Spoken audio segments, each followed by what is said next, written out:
tosolola yango ebandi napesi bino nyonso mbote na kombo na Yesu. Avant tobanda tokota na sujet na biso na osenga bino bandeko bo partager massivement ba émission onde na lobaka eza pona ko édifier, eza pona ko teya, eza pona ko aider biso to kola spirituellement. Donc thème na biso ya lelo ezali tozo solola sur l'école du Saint-Esprit. Ndenge bozo constater nazanga mokote nazana pasteur Gilles oyo à chaque fois les kanaka bato bazaka vraiment béni to sepela ki to yambe lisusu na émission ya lelo poto solola thème oyo. Pasteur to yambi na kombo na Yesu. Merci beaucoup. Amen. Avant to banda opesa bato bazolanda biso mbote mot d'encouragement. Na koyebisa bato nyonso bazolanda biso na d'abord na commencer par kopesa bino mbote na kombo na Yesu Masia. Et aussi pour encourager moko na moko. C'est vrai, nous sommes au temps de la fin, les choses peuvent devenir trop difficiles, mais nous avons une exemption parce que nous appartenons à Jésus. Ayez courage et la force et la foi en Dieu. Amen. Lelo tokolobela sur l'école du Saint-Esprit. Nalingi oyebisa biso, qui est le Saint-Esprit? Le Saint-Esprit est Dieu. Saint-Esprit est Nzambe parce que bato mingi ba kanisaka Saint-Esprit aza mopepe et surtout na ba église mingi ba bengaka Saint-Esprit bakomisaka ye eloko.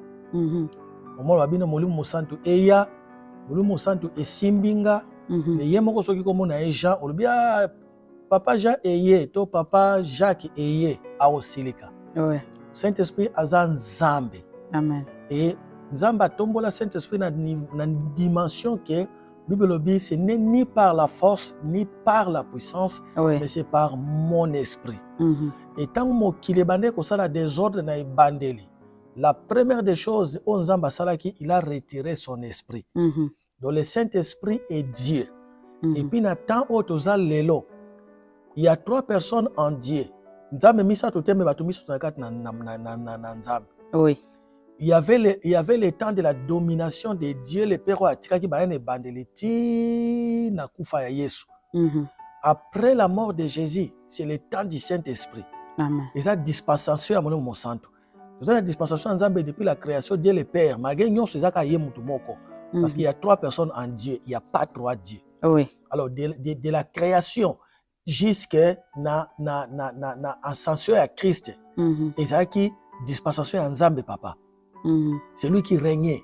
Il règne toujours. Depuis Wana, c'est la dispensation du Saint-Esprit. Amen. Et après, tant que tu as quitté le millénium avec Jésus pour 1000 ans sur la terre, les années de dispensation, il y a Christ. Mais pour le moment, c'est la dispensation du Saint-Esprit. Le Saint-Esprit est Dieu. Et ce que sakani na ye, et ça passe mingi. Et ça passe mingi. Et on m'a dit mutu ako péché contre mutu bakolimbisa contre Nzambe papa bakolimbisa et pas contre le Saint-Esprit. Voilà, Saint-Esprit est Dieu. Alors Tonito Yeba, l'école du Saint-Esprit c'est quoi? Ezanine école du Saint-Esprit.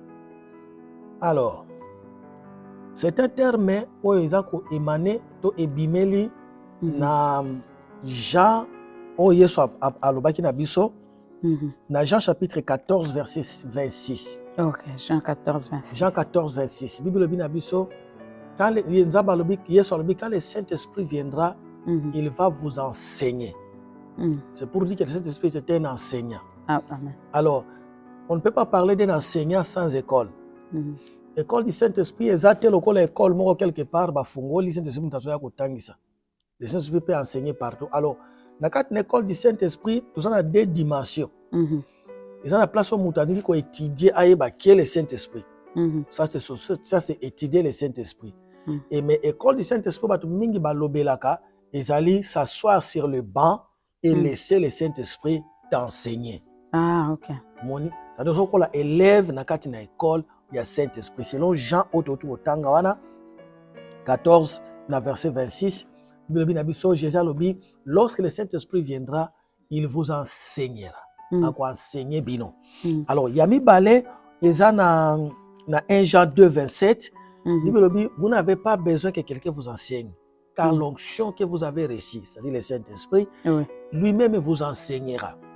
Alors, il y a un moment où mis ce terme, il y a école du Saint-Esprit, parce que le Saint-Esprit allait enseigner, c'est-à-dire, quand on va enseigner, il n'y a pas d'enseignant sans école. Okay. Malgré les écoles, il y a des bâtiments. Si peut enseigner 1 million de gens dans mon kili, parce qu'il est Dieu. Parce qu'il est Dieu. Alors, comment Moutako l'enseigner et pas le Saint-Esprit? Est-ce que ça a une démarche fois ça là pour qu'elle enseigner pas le Saint-Esprit? Alors, pour Moutako enseigner et pas le Saint-Esprit, la première des choses, il faut que Saint-Esprit enseigne à Batu maloba nzambe. Okay. Omoni, to kotanga verset moko na Bible, na Jean chapitre 16 verset 13, verset 3. Jean 16 3. Jean 16 3. Yesu alobi, tango akoya, il vous enseignera ce qu'il va apprendre. Il prendra ce qui est à moi, Jésus-Christ a la parole, et à quoi enseigner bino yango. Alors, condition ya kokota na kati na école du Saint-Esprit, parce que tant que yambi Yesu, il est automatiquement, il reçoit le Saint-Esprit. Oui. Parce que nous sommes nés de l'Esprit. Okay. Nous sommes nés de l'Esprit, non. Parce que nous sommes à l'image du Christ. Nous sommes dans Nzambe, na canal ya Christ, biso nyonso to botama na to botama ndenge nza Yesu abotamaki. Okay. Ça dit bibi Ange Maria lobi que le Saint-Esprit viendra sur vous ou sur toi et tu deviendras enceinte et moi non akobotama akobengama le fils de Dieu très haut. Amen. Donc Jésus-Christ était le fils du Saint-Esprit. Saint-Esprit qui est Dieu. Il y a un moment dans Jean chapitre 3 alobi il en est de même de celui qui est né d'esprit. Donc le Saint-Esprit c'est notre Père. Tant muta yambi Yesu, il a le Saint-Esprit. Alors, parce qu'il y a une différence entre recevoir le Saint-Esprit et être rempli du Saint-Esprit. Mais l'école du Saint-Esprit et Bandelakana, Moutaza a volonté à se soumettre au Saint-Esprit à Tangisai. Voilà, Moutounion, toka chrétien né de nouveau. Alors, Moutounion sauté. Okay. Nous devons comprendre la différence. Ce n'est pas tout le monde qui peut être enseigné par le Saint-Esprit. Même si c'est chrétien, même si c'est né de nouveau. C'est ça notre idée. Hein? Okay. C'est-à-dire, Jean 3,16, le binabiso, Jean 3,16, et le car Dieu a tant aimé le monde qu'il a donné son Fils unique. Oui. Il a donné son Fils unique dans le monde. Oui. Jésus-Christ est le don pour le monde. Amen. Il y a un chrétien païen. Okay. Mais dans Jean 14 et 17, Jésus a dit quand vous allez recevoir le Saint-Esprit que le monde ne peut pas recevoir. Donc le Saint-Esprit c'est un don pour l'Église. Et Jésus-Christ est le don pour le monde. Il faut d'abord comme un membre du corps du Christ, en acceptant Jésus comme Seigneur et Sauveur, avant de recevoir le Saint-Esprit. Saint-Esprit est païen, même s'il peut lui parler. Saint-Esprit est païen dans l'itoy, mais il faut faire. Donc, pour répondre à la question, le Saint-Esprit, qui a le Saint-Esprit en lui, peut entrer dans l'école du Saint-Esprit. Mais il faut se soumettre au Saint-Esprit à Tangisai, à Lakisai. Ceux qui sont conduits par l'Esprit sont fils de Dieu. C'est-à-dire que bana nzambe te na sens que yambi so comme moi nzambe. Na grec et lobi, ceux qui sont conduits par le Saint-Esprit sont les technones de Dieu. Technon veut dire moi na akola, mature. C'est-à-dire pour muto à côté de l'école du Saint-Esprit, il faut qu'andima komi kitisa pour se soumettre et bato mingi ba se soumettre à Saint-Esprit sur des baza ba la nzamba comme la maturité. Amen. Ba la nzamba comme la maturité. Question moko elinga rapidement, comment mutako yeba qui a une école ya Saint-Esprit parce que il y a une église de sambela kaka on dit to senga Saint-Esprit atonde sabiso to suka kamingwana. Et comment quelqu'un peut savoir qu'il y a une école ya Saint-Esprit que Saint-Esprit so enseigner? Mutu po yeba que na kati na école ya Saint-Esprit ezelo ko mo ko lota te. Parce que tu ne peux pas te, tu ne peux pas te réveiller toi-même maman surtout qui a besoin d'école sans qu'on y ait. Pour moi qu'il y a une école il faut ça ni. À s'inscrire. Il faut qu'il y ait une s'inscrire. Donc yo moko il faut on dit maman to embaka awa I surrender oh tout pour toi Seigneur. Na se soumettre. C'est-à-dire yo muto qui ne ko beta na porte ya Saint-Esprit qui habite déjà en toi et dire Saint-Esprit na ye nga moko na kokite na ngina fa na makolo na yo o enseigner. Oh. Le Saint-Esprit c'était gentleman azali tellement doux qu'il a force à kamututé. À cause na kati na yo oki ko coincer ye. Oki ko éteindre ye. Bible n'attristé pas le Saint-Esprit et n'éteignait pas le Saint-Esprit. Saint-Esprit ko bimana nzoto na ota kende, c'est un don de Dieu. Amen. Ako kende te. Mais seulement dit ako se manifester ninga ako se manifester te. Tu vois? Donc on nzamba lobi lo mona Bible lobi ce peuple bakobi na mitema makasi. Baza posa de bangite ko yoka ba ndima ba baluka ba ya pona bikisa bango. Donc l'école du Saint-Esprit ils ont formé muso ko sala te zaka ils ont question individuelle yo moko lobi que non je suis fatigué à ko tambola ka ndingo na zo comprendre makambo te I surrender.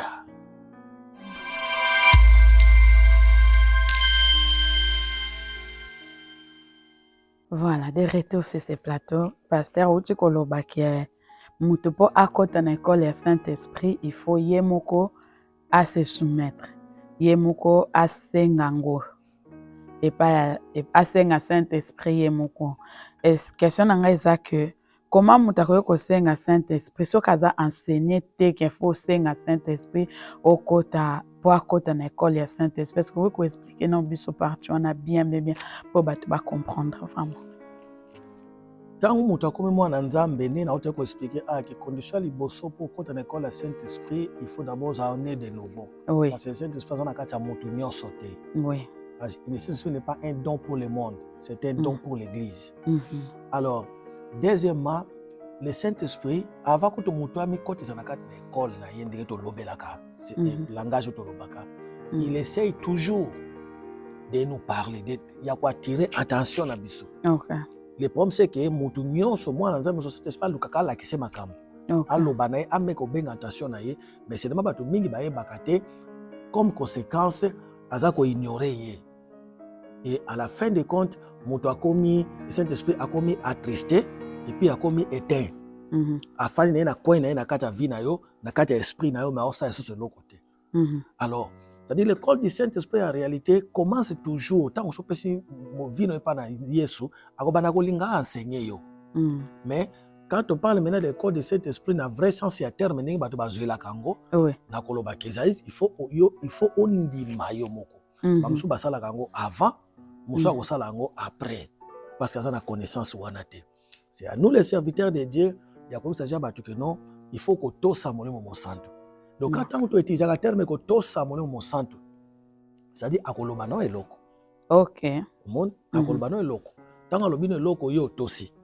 C'est là que commence l'école du Saint-Esprit.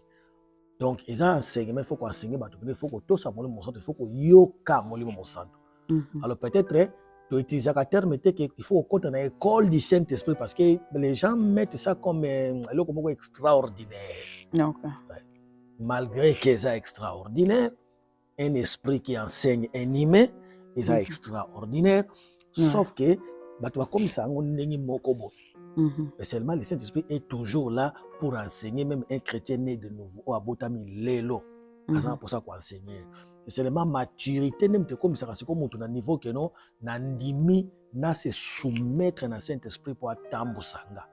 La Bible est que non, ceux qui sont conduits par l'Esprit sont enfants de Dieu. Romains 8, 14, on se trompe. Ok. Secondeni, ok, je sais que tu peux répondre à ça déjà, mais moi je voulais juste savoir, tant que tu as continué, ayebi déjà qu'à continuer l'école le Saint-Esprit, parce que Saint-Esprit a enseigné comment tu as fait se comporter. La première des choses dans l'école, il y a Saint-Esprit, il faut d'abord décision à l'Iboso, il y a que se soumettre. Ok. Oui. Mais il faut pas monter. Donc, si on a coupé ça peut-être point numéro 2. Oui. Donc, le point numéro 1, se soumettre aux décisions que na se soumettre na mon santo. Paul alobi na biso bangaka ki ko prêcher quelque part, le Saint-Esprit les empêcha à se soumettre. Mais au qui na classe moko te pour professeur azotangisa na ki japonais yo zoyoka te. To professeur azotangisa ba tie vite moko zo mona kama monoko nezo beta mozo yoka te.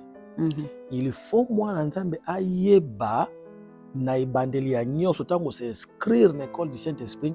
La première leçon il faut yekola ezali comment écouter l'esprit. Voix na ye ezalaka ndenge. Parce que nous avons beaucoup de voix na kata mokili. Il y a la voix. Nyonso le belabzo na kata mitema na biso za kanzambe te. Il y a la voix du Saint-Esprit, il y a la voix de l'esprit de l'homme.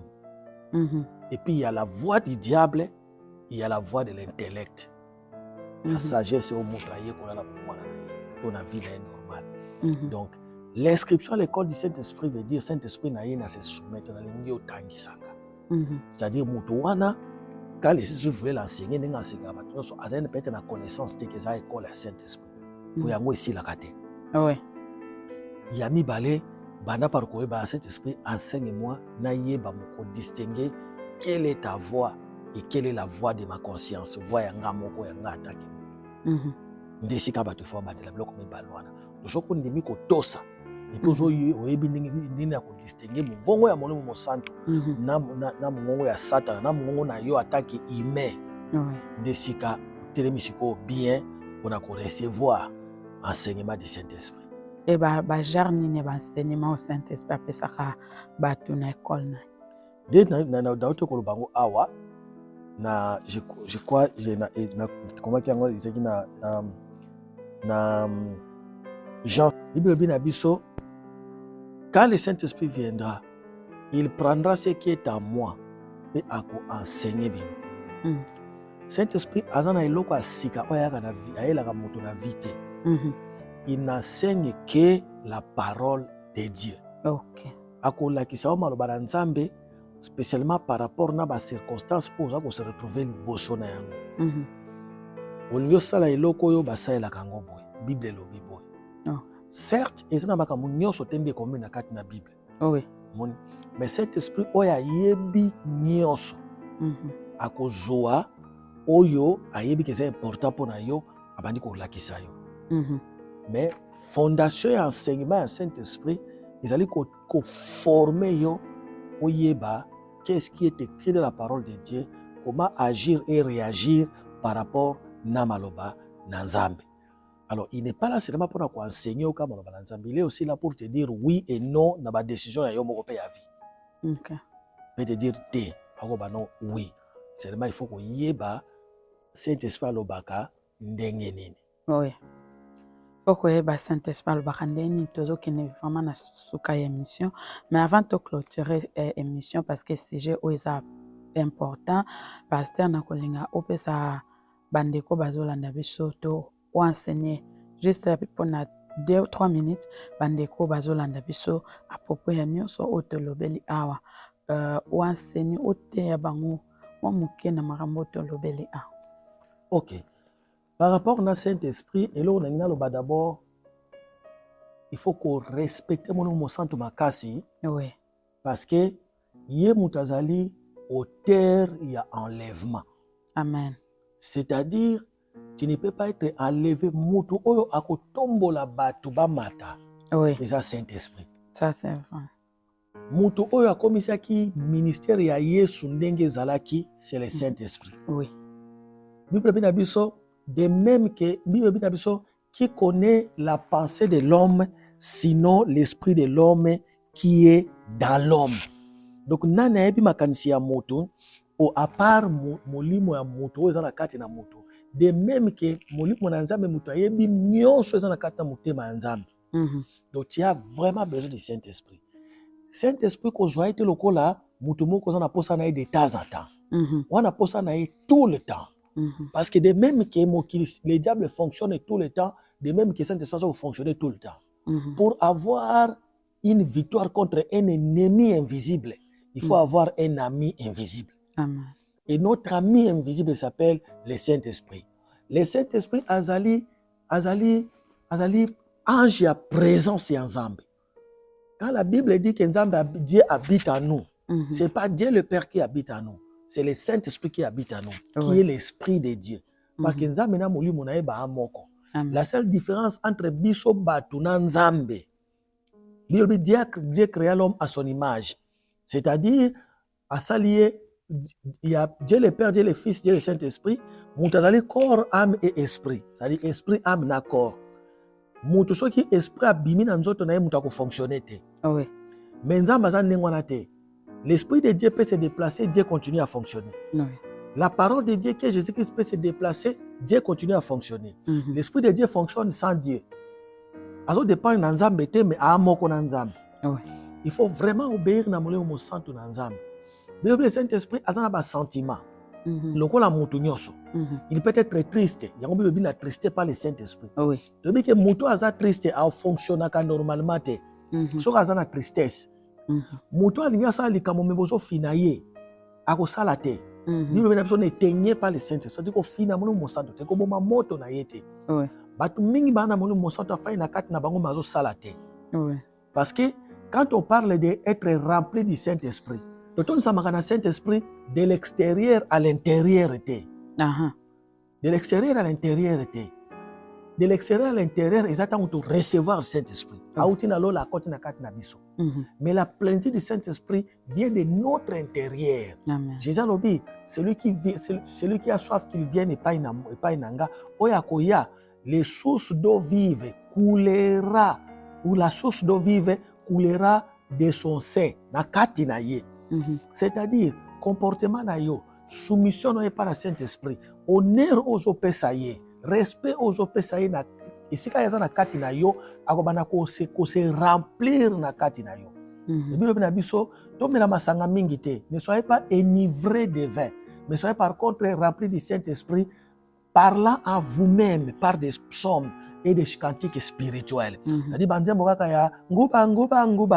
les cantiques spirituels, c'est Lord, I lift your name on high, Yahweh, naye kongumba melayo. Tant que vous avez un cantique spirituel, na kat na molimo na yo, le Saint-Esprit, il va sentir. Lokola muto tele musique ya kitoko. Osa ko honorer ko adorer ye. On ko sentir même yo moko sans senseur à nous autres on est changer parce que le Saint-Esprit à toi est content et abani ko tonda. Abani ko tonda, abani ko se manifester na plénitude na ye. Donc on n'est pas rempli du Saint-Esprit de l'extérieur à l'intérieur. C'est de l'extérieur à l'intérieur, c'est la réception du Saint-Esprit. Mais la plénitude du Saint-Esprit, c'est de l'intérieur. C'est la différence entre deux chrétiens. Au lieu de l'école du Saint-Esprit, décider de se soumettre à lui. Enseignement côté à Kolobano 1 plus 1 égale à Yébélé en 3. So salié 2 fois 3 fois, nous avons convoqué mes parents. Oui. So salié 2 fois 3 fois, nous avons bimisé dans la classe na cour na. C'est de soi qu'on bimisé à cause de terre. À Tikio Sala, oh yo moko, Olingio Sala. Il n'y a pas la victoire dans la vie chrétienne sans le Saint-Esprit de Dieu. So que Saint-Esprit dit azate, la victoire dans la vie na yote. Parce que yé muto yé binzela. Même que l'Esprit vient à notre secours dans la prière. Et il nous aide à prier car nous ne savons pas ce qu'il faut, ce qu'il convient de demander à Dieu. Mais l'Esprit lui-même intercède à nous par des soupirs inexprimables. Car lui qui connaît la pensée de Dieu, il prie pour les saints selon la volonté de Dieu. Toi, na posa na ye na dimension nyonso. Pasteur, serviteur de Dieu, il n'y a pas de victoire dans le ministère sans l'Esprit de Dieu. Ça, c'est vrai. Ça commence par se soumettre. Je ne sais pas si on a encore le comment ou peut-être une émission prochaine. Oui. Comment koyoka mungongo na nzambe molimo ya mungongo ya molimo santo.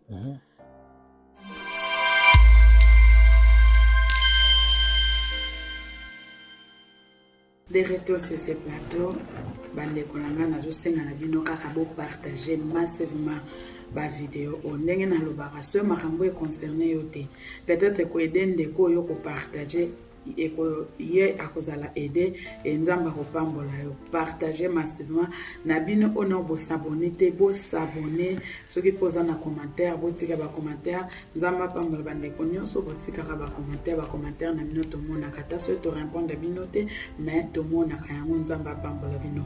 Pasteur tozo kende na biso na suka mais okoki ko expliquer biso comment muta ko yoka to ko comprendre voix ya Saint-Esprit parce que ne tozo loba kota na école Saint-Esprit mutaroza na akoti na école Saint-Esprit ayebi pe kazakuna mais azo comprendre makambazo loba na ete ça arrive mutaki kotanga science yemoka linga kango apona kango yemoko makomi kuna mamtu bazo lobele a comprendre te abimi aka changer cours lelo tozomona bazaki ba serviteur de Dieu lobi bakomi ba occultiste bakomi makambo belebele peut-être ça manque à comprendre mamonza mandolo bana bango ou bien au Saint-Esprit ça comme ça bango comment mutakoyo koyoka voir Saint-Esprit et comprendre makambo Saint-Esprit zo lobanaï.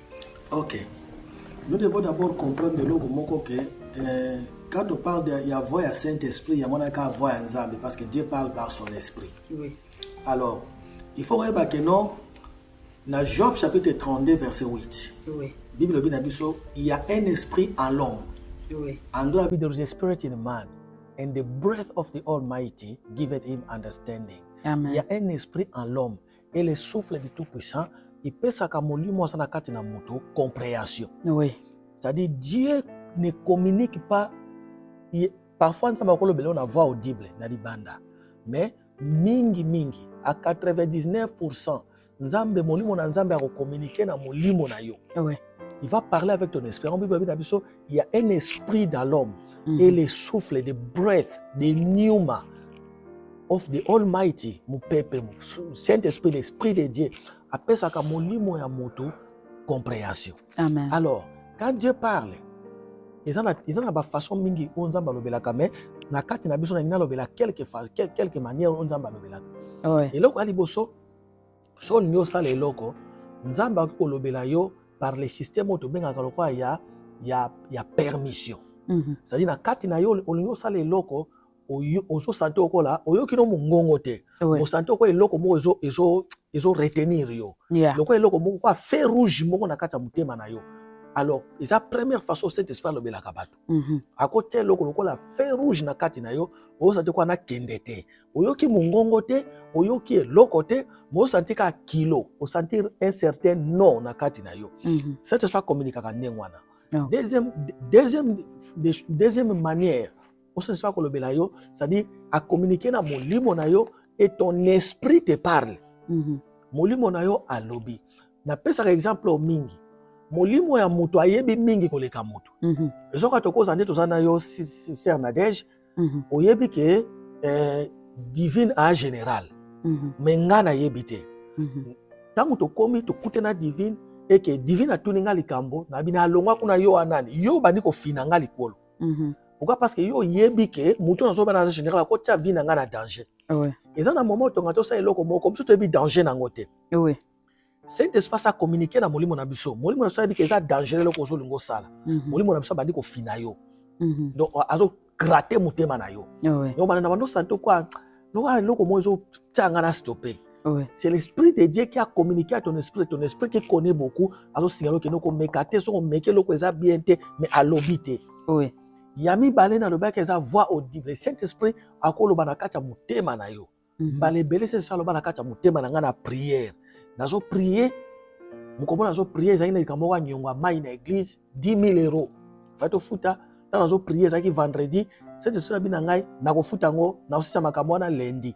Nabi lundi osango ndenge lelo to vendredi dimanche lundi mamoko 10 000 € to osango wapi. Effectivement lundi, tant on a bengi batu wana, Dieu a intervenu au lieu de 10 000 €, babi to futa na kaka 900, to futi 900 o etikala ba otindi na biso na facture. Tant batinda facture de 9100 batindika 250. Le reste wana ekena mai.